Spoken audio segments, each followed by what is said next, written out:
You won't believe the machines we're about to meet. Some of them look like they belong in a science fiction movie. Others feel like nightmares turned into metal.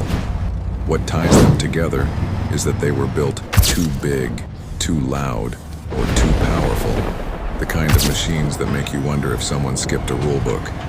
Today you're going on a slow, heavy, thunderous tour of 10 military vehicles that probably should have been illegal. I'll walk you through the stories behind them, why they were made, the mad thinking that led to their designs, and the messy reality when size met the real world. Stay with me, the next one gets weirder. First, imagine a tank so huge it could eat a bridge. That was the Panzer VIII Maus, a German super-heavy tank that tipped the scales at nearly 188 tons. It was meant to be an unstoppable fortress on tracks, with armor thick enough to shrug off almost anything and guns big enough to take on bunkers from a distance. But reality hit. It was so heavy it barely moved, it drank fuel like a whale, and it couldn't cross most bridges. Only 2 hulls were ever built, and nobody used it in a real battle. It ended up as one of those wild what-if moments in military history. Impressive on paper, ridiculous in practice. Now picture artillery so massive it needed its own railroad. The Schwerer Gustav was a German railway gun designed to break the supposedly unbreakable Maginot Line. It weighed over 1,000 tons and fired shells that were literally meters long. Setting it up took weeks and hundreds of men. When the Gustav finally rolled into action, it was more a show of engineering muscle than a practical weapon.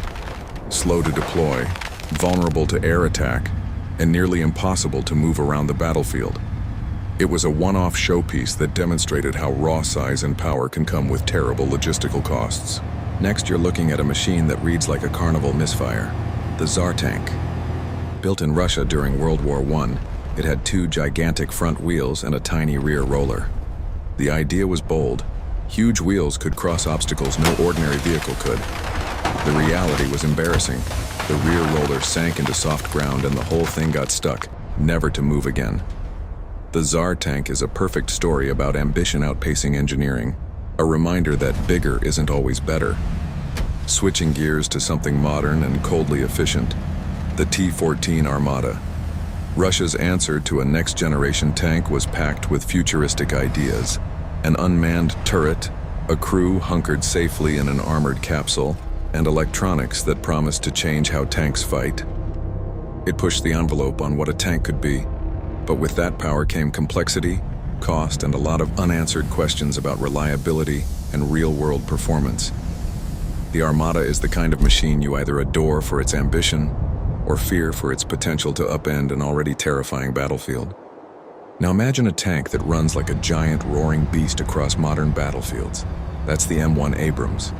It's one of the heaviest and most powerful tanks still in service, weighing over 60 tons and powered by a turbine engine. That turbine gives it incredible speed and acceleration for such a heavy machine, but it also makes the Abrams loud, thirsty for fuel, and expensive to run. When you see an Abrams rolling, you feel the ground hum. It's built for dominance, and it delivers, but at a cost that raises questions about sustainability on long campaigns.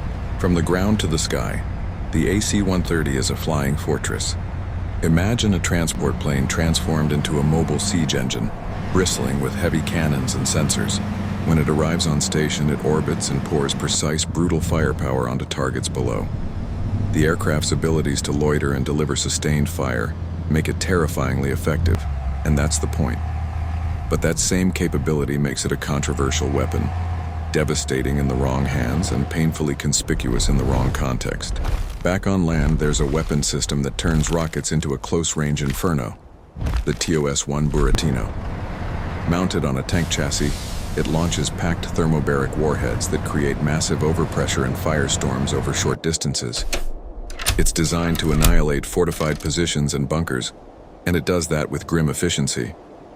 Some nations and humanitarians see thermobaric weapons as crossing ethical lines because of the particular suffering they inflict. When you hear the name Buratino, think of a weapon that changes the face of a battlefield in terrifying ways. Back to the past, let's visit another of World War II's monstrous ideas, the Sturmtiger. This vehicle mounted a massive 38mm rocket mortar on a Tiger chassis. It was designed to tear down buildings and crush fortified defenses in urban fighting. It could fire a single shockwave-inducing round that cleared whole blocks. Only a few were built, and their destructive potential was enormous, the kind of weapon you can't help but stare at in disbelief. The Sturmtiger reminds you that warfare sometimes favors sheer shock value over anything subtle. Then there's the 2S7 Peon, a Soviet-era heavy artillery piece that shrugged when told range limitations. It fires 203mm shells, some weighing well over 100 kilograms, out to dozens of kilometers. This system was built to punch through hardened structures and to keep enemies behind the lines nervously looking over their shoulders. Powerful, long-ranged, and still in service in various forms, the Peon is a modern example of bigger boom, longer reach. Finally, the M107 175mm self-propelled gun, an American Cold War gun designed to lob heavy shells far beyond the front lines. It had range and reach that made commanders smile, but it wasn't subtle. These giant guns could fire shell after shell into distant areas with terrifying effect. They were loud, slow to move, and left a distinctive footprint on any campaign where they were used. The M107 tells a story about how, sometimes, maximizing range and destructive potential becomes the main design goal, with all the trade-offs that brings. You've just met 10 machines that push the boundaries of what counted as reasonable in military design. Some were born of fear, some of pride, and some of sheer engineering obsession. Each one teaches a lesson. Bigger isn't always better. Raw power can come with brutal costs, and the march of technology often forces hard choices about what to build and what to ban.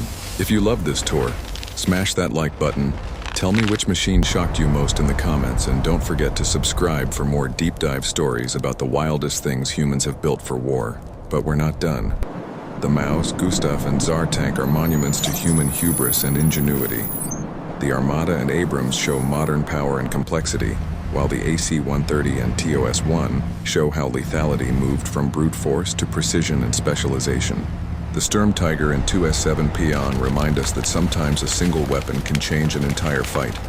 That's the thread here.